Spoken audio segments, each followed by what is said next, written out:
Hi everyone, nasturtiums. One of my all-time favorite flowers. I love how they taste in our salads, and I love coming out here and seeing them cascade over the garden walls. And I know a lot of you love them too. However, these little boogers can quickly get out of control.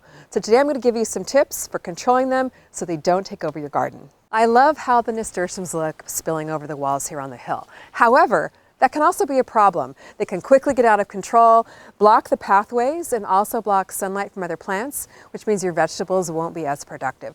So the first tip to control your nasturtiums is to prune them regularly so they don't block the pathways and your other plants have plenty of light. The key is to prune them regularly and to prune them before they get out of control. Now, I like to use a nice long pair of scissors or a long pair of pruning shears to trim off the excess foliage, keep it out of the pathways.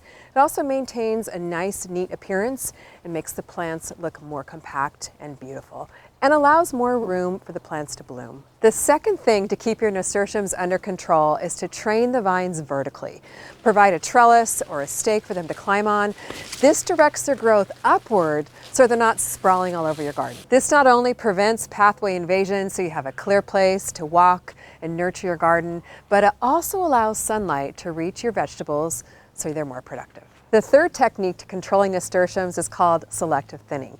Now this works especially well where you have nasturtiums growing in your raised beds and you don't want them shading out your vegetables. So what you do is you look for the main stem that's growing towards your vegetables and shading it out. You trim that one and you leave other ones to grow so that you have a good balance between enjoying the beauty of the nasturtiums and the plants that you want sun be able to get sun.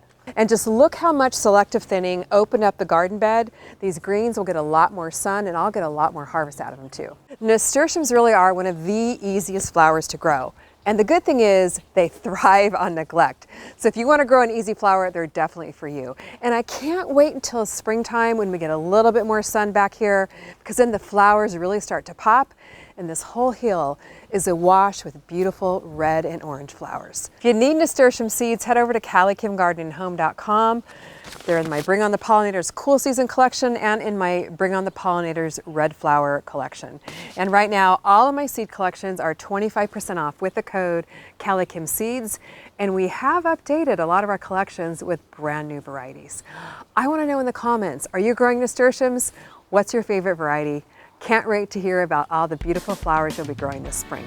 Thanks so much for watching. See you on the next video.